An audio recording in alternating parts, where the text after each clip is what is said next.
The Nick and Matt Show. Going into our next subject for the night, Dave will be an expert on this as well, is that tournament jitters. People get the jitters playing disc golf, especially when you're competing for a livelihood in the sport. Or even like for me, it's a weekend thing. You know, I love competing, but I still get jitters when I'm doing well at a local pro event.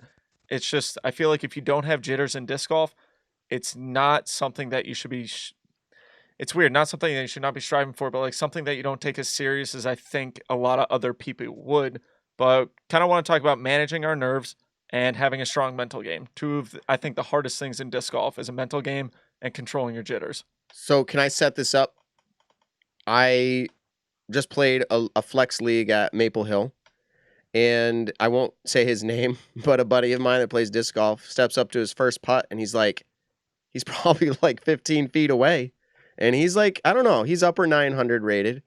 And he's like, man, I haven't competed in months because of all COVID. And he's like, he hit his putt, but he's like, why did I take like a minute to do that putt? He's like, I was so like, I had these nerves, my heart was beating and all of that. And I'm like, I get it. But I've been playing disc golf a little bit off and on throughout this because I have a home course, and like, it wasn't as big of a deal to me. But I think, is that part of it, Dave? What's creating this heartbeat and this sweat in people when they step up to their drives or their putts? It's called performance anxiety, which is what is caused by that. If you don't have it, then you shouldn't be there. It's a waste of your time. You're just playing for a hobby. If you're competing and you don't feel it, you shouldn't have signed up. It means you're not into it. Yeah. You don't care about the result. Performance anxiety is a direct result of you caring about how you're going to do. Hold on. Care about that, which I want you to continue on.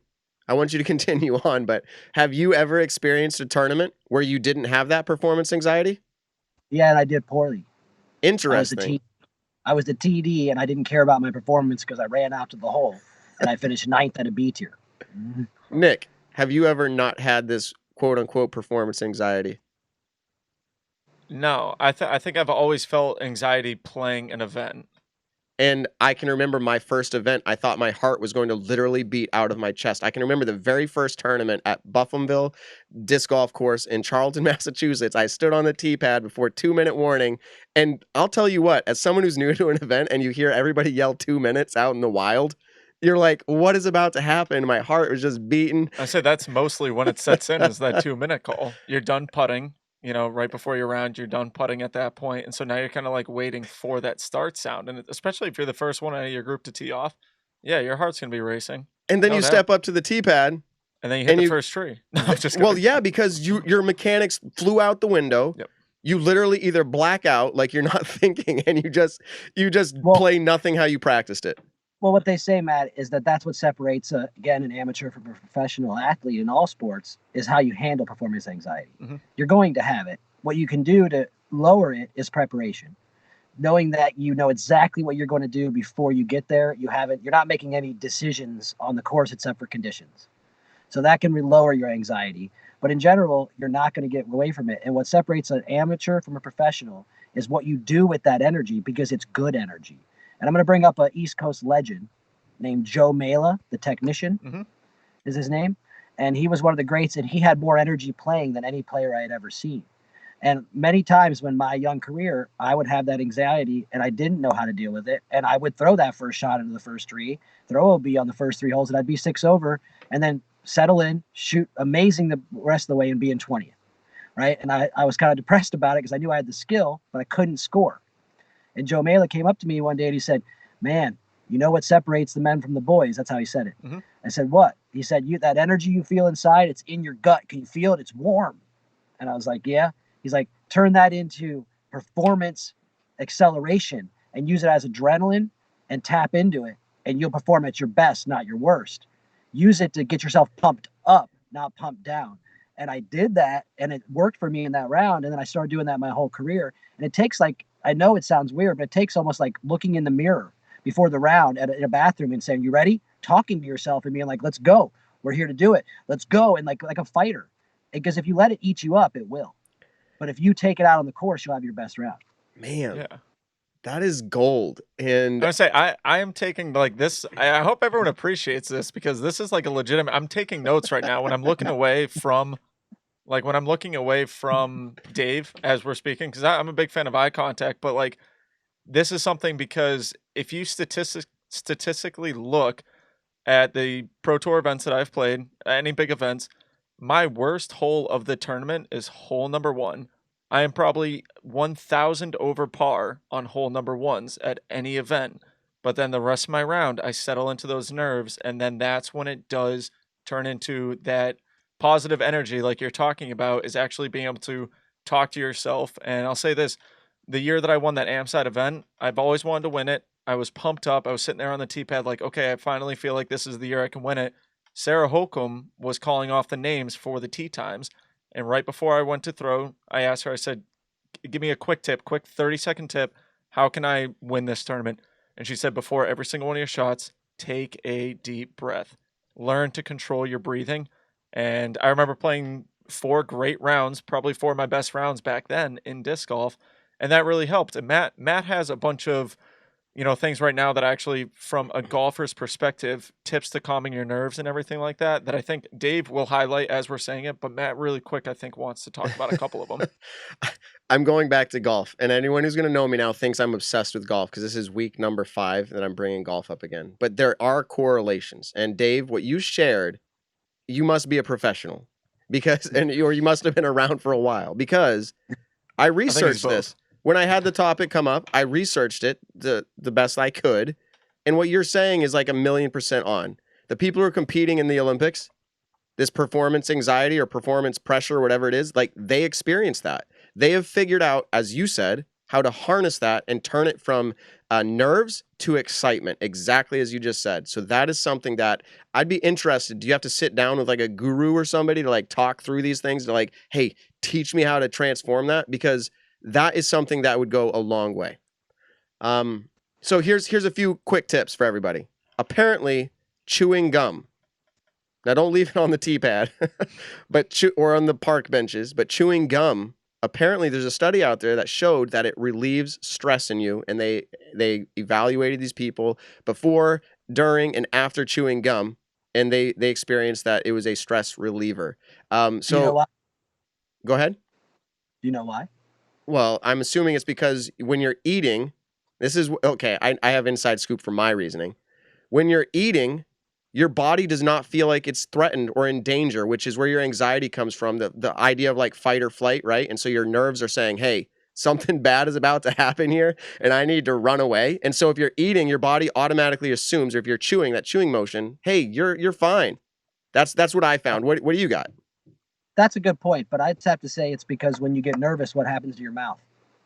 You're talking about like dry or? You chewy. The more nervous, your jaw starts to shake. You start to get that. So if you're chewing it and the tension is then released, then it releases that nervous feeling. That would be my guess. I'm not saying I know, but that would be my guess. I feel like we're about to see a lot more people hopefully start chewing gum. We got to come up with like, they have the big league chew. We should come up with like the pro tour chew. We should have Jeff Spring. Not to interrupt you, but number one thing the pros used to say on tour, don't eat before you play. Play hungry, because the fight or flight that he just mentioned. Interesting. And so, yeah, that's a whole nother topic. But so take deep breaths. Nick said that. Taking deep breaths, I think, is really important because, again, and I'll just put it out there for the world to know, I do have a therapist that I talk to regularly. It's awesome. And one of the things that she talked to me about was when you take these deep breaths, it goes right back to what I said about chewing gum.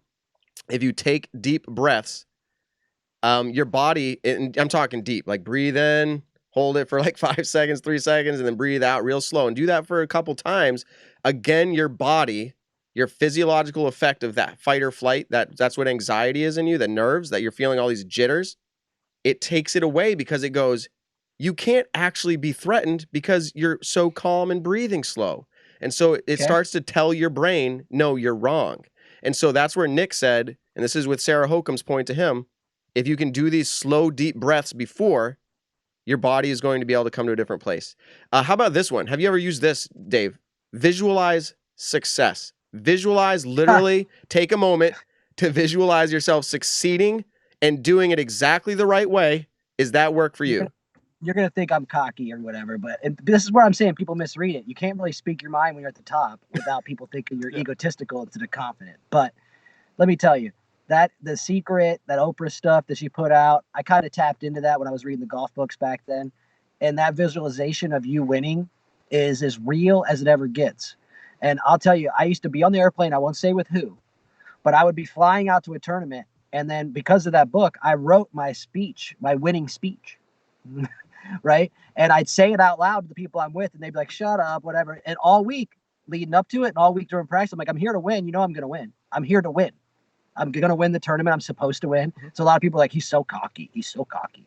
Right. But that's what it told me to mentally believe. And once it was my destiny. I believed I was supposed to win. And somehow half the time players would just miss a 20-footer on the last hole and I'd win. You know, it's just the weirdest things. I was supposed to win. Yeah. And once I believed that, I started to win. And then I would show them on the airplane afterwards, look, remember when I wrote this speech on the way here? You know, and they'd be like, that's stupid. It doesn't make sense. And I'm like, no, it does. You control your own destiny. It's your reality and you control it. There was a local disc golfer to me here, and I'm just elaborating on what you said because I think it's so important, that I remember playing leagues, I don't know, 6-7 years ago. And I was like, how are you not missing your putts? You're literally not missing any putts. And it was I was happy for him, but it was driving me crazy because I was competing against him. And he literally told me, and I felt like he was cocky, just like you said. He goes, literally, I know I'm not going to miss the putt. Like, I know it. I'm going to hit the putt. It's not even a question. And I felt like it was the cockiest thing ever, but he just kept doing it and kept doing it. And I think there's something to this. Well, hey, one thing I want to say, you talked about all in the beginning, things that upset people. There's an example. If you believe in that visual thing, the person, when he does miss a putt, he's not going to say, if he's a good visualizer and knows how to be a winner, he's not going to say, oh, I missed it. God, I was off. He's going to say, man, it slipped out of my hand. My footing was off. My putter didn't feel right. Yeah. The squirrel behind me jumped. So people will think he's complaining, but he's telling himself, no, you didn't make any mistakes. Mm-hmm. You can still make it. So when he goes to the next hole, he doesn't adjust. He just does what he was doing on the first 7 holes, not the 8th hole, and makes it again. You're right. So the guy who says it's his fault, he's done the rest of the round. He can't find his putt anymore, right? But the guy who acts like that's considered cocky, but he's actually doing what is needed to get the best out of his own performance. Gotcha. That does okay. So that's perfect. And your perspective was amazing there because I'm not going to lie. It bothers me to no end when somebody makes an excuse for a poor throw. Like, oh, if this or that, or I didn't slip here, or that kid didn't say something over there. Or, like, it bothers me because I'm like, no, dude, you just didn't throw it right. Mm-hmm. But to your point, that's I guess there's a competition mindset there too, to be like, hey, I need to remind myself that I can do this the right way and that wasn't my fault. That's an interesting perspective. So visualizing it for sure, I think that is a takeaway. Nick, do you have any final thoughts on like tips? I mean, we talked about the tips, but like what do you do when you step up to a putt that's a big putt? Like, how do you clear your brain? How do you get rid of those nerves? Do you focus on that? Can you trick yourself? What do you do? I guess, well, so I heard Nate Sexton say this a long time ago. When he has done his putting practice at his house, his final putt, he always thinks, okay, this is the putt to win the world championships. And you kind of add that pressure onto yourself. And there are times where, like, for me, I don't say the world championships because I've only competed in one of them, and I'm not obviously going to win them right now. I think of them. No, stop. Yeah, don't have that mindset. Don't have that mindset. No, so for my local tournaments. No, he did have the mindset. He said not right now. Okay, yeah. Say not all right, good. I'll give him that. You picked up on it. Thank you. So for me, I was talking about, like last year we played the Stidham Memorial. It's at one of my home courses at Buffinville. So when I did my putting practice every single day before that event, it was, okay, and this is the final putt to win the David Stidham Memorial. Now, fast forward to the tournament itself, I was on the final hole. I had a 35-foot putt, slightly uphill, and I literally said to myself, I was on the chase card, had no idea how the lead card was doing. All I knew is I was playing a very good round, and I said, okay, this is the putt to win the David Stidham Memorial. And I knew that pressure. And so it was almost in the sense it was the same pressure that I gave myself at my house. I nailed the putt. We went back to Tournament Central. And then all of a sudden, the lead card blew up that day. I played very well, and I won that tournament. And I think that was from... Of course, they blew up. It was Buffinville Bay. That place is windy. What's that? Yeah. Yeah. It was windy. It was raining. And I took 1-4 the second round. It was a great round. Don't get me. It was 10-36 rated. But I had that pressure of, okay, this putt is to win the tournament. This putt is to win the tournament. Dude, I just had an epiphany, and it was based off of what you were saying and what Dave said. Like, I have to share it because maybe it doesn't make sense, but this is an amazing topic that I think everyone's going to benefit from. And I was thinking to myself, as you're saying this, which players play best under pressure? And I was just starting to think. And of course, Paul Macbeth comes to mind and some others. But I was like, are they just really good at playing under pressure? How are they managing their nerves? But then I thought to myself, the more people that are watching them and the more pressure, you would think the more nerves. Like, that's what I'm thinking for myself. But as you just talked about, Dave, and as I alluded to on the whole visualizing success and taking your nerves and making it excitement, that's what's happening there. It's almost like they have the ability to perform higher because they have more pressure on them. That's what the whole feature card's about. People complain about. Yeah. That's why everybody complains at the top level, because they don't get that same feeling in the first round that they're getting for no particular reason. You're right. You know, I don't even get up anymore if it's not a major or big tournament. That's why you don't see me signed up. I have no interest in playing a regional A tier really, unless it's for fun. Mm-hmm. I want to go to a tournament where I know it means something and there's going to be people watching and there's going to be a camera. Then I get pumped up and I can show up and I can play my best. Yeah. But that is if I go to a tournament with no camera now, I don't even try. It's like, oh yeah, whatever. It's just hitting me for the first time, though. I guess I understood the feature card. Like, I'd always say, okay, I get it. They have cameras on them. I'm sure there's a little bit something different. But, like, it's hitting me for the first time that the more nerves and the more stress and the more pressure actually can translate into more of what we are saying, turn it to excitement. And it allows them to perform at such a higher level than somebody who doesn't. So that is an incredible thought process there. I don't know. I bet you could bet if someone did the stats, featured card versus final card, lead card, there's always at least one person on both. Interesting. Yeah. There could be a lot more that goes into that than just obviously the excitement, the nerves. There's always a squeaky wheel. But so there's one guy who takes all the heat for everybody and he has a bad round. Then the other three guys usually feed off each other. Yep. And I played in a round where I shot 11-20, Paul Macbeth shot 11-15, the other guy shot 11-01, and then the other guy, didn't do so well. Oh, jeez.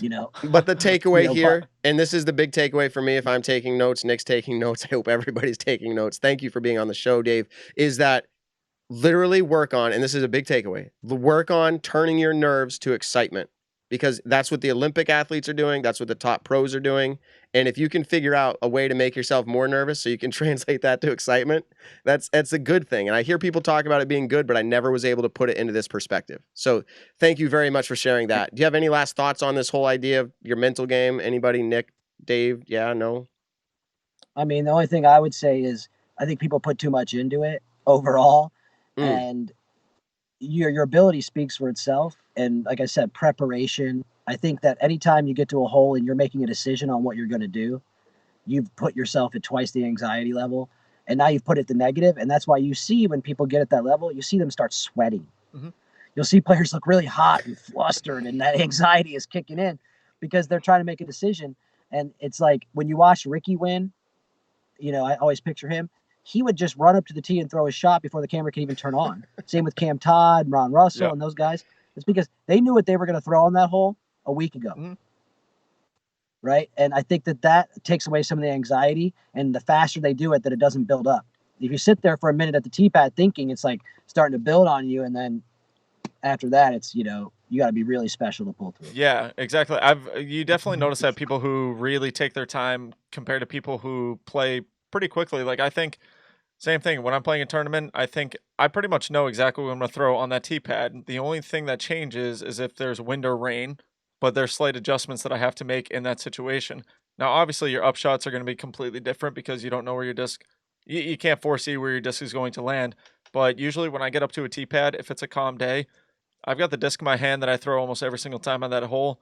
I get my shoulder warmed up and then I go ahead and throw. And a lot of people will say, oh yeah, you play pretty quick. I'm like, I know what I'm going to do on that shot. It's the same shot. I play Maple Golds almost every day. So I'll give you the last thing you didn't talk about, Matt. I'm surprised you didn't get it, which is maintaining your mental game throughout the whole thing. Oh, sorry. I'm back. No. Sorry. No, you're good. It was someone tried to call me. Maintaining your game throughout the whole thing is tough. Climo used to whip me. And one of the times he whipped me on my birthday, I was winning the whole tournament. He whipped me in the final round.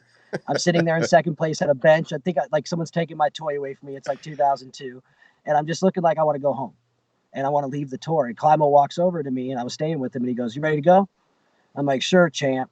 And he's like, what's the matter? You got second place, because he won, Yeah. and I'm like, dude, I'm tired. I don't know if I can do this anymore. I think I want to go back to college, and he said, what's the matter? He goes, the problem is that you're burning yourself out. And I go, what do you mean? He goes, well, you concentrated for 4 hours. I concentrated for about 9-10 minutes. And I said, I swear what? I've heard you talk about this before. Now it's all coming Yeah, back, but I've heard you talk about this. Yeah, this is all mental. And so he said, you spend the whole hole worrying about your upshot, your putt, the angle, and you're like walking up and down the fairway and you can think about it. You're stressed and you're pacing. You're trying to get to your lie quicker. He goes, I sit back, wait till it's my turn. I think about the hockey game last night. I think about what my wife's going to make for dinner. I make conversation about the local guys. And when it's my turn, I turn on my brain for 30 seconds and I make a great shot. And so I'm fresh for every hole. He goes, by the time we got to the 17th hole, I knew I was going to beat you. You looked beat. Yeah. And I knew I would win. Man. And I was like, dang, champ. And that kind of changed my perspective at that time. Yeah. Man. So just in conclusion, I played Am Worlds in 2011. And this is just to contrast the whole, like, take the nerves and turn it to excitement. Like, I played, I don't remember how many rounds it was back then, 5, 6 rounds. And my favorite round, and I actually played the hot round on that course, or tied the hot round on that course in 2011 Am Worlds. It was because, in my mind, I translated it to the card I was playing with was the most relaxed, happy-go-lucky card I've ever had, just laughing and having a good time and like, just feeding off of each other's excitement. And it was like I had zero nerves because I didn't feel like there was anything on the line, and I was just able to play and have fun with friends that I hadn't met before. But that's so anyways, there's a lot of takeaways here for how to do that. I think we just got some great nuggets in here. We have people saying that they appreciate your insight. We're definitely going to have you back on again in the future here. The Nick and Matt Show.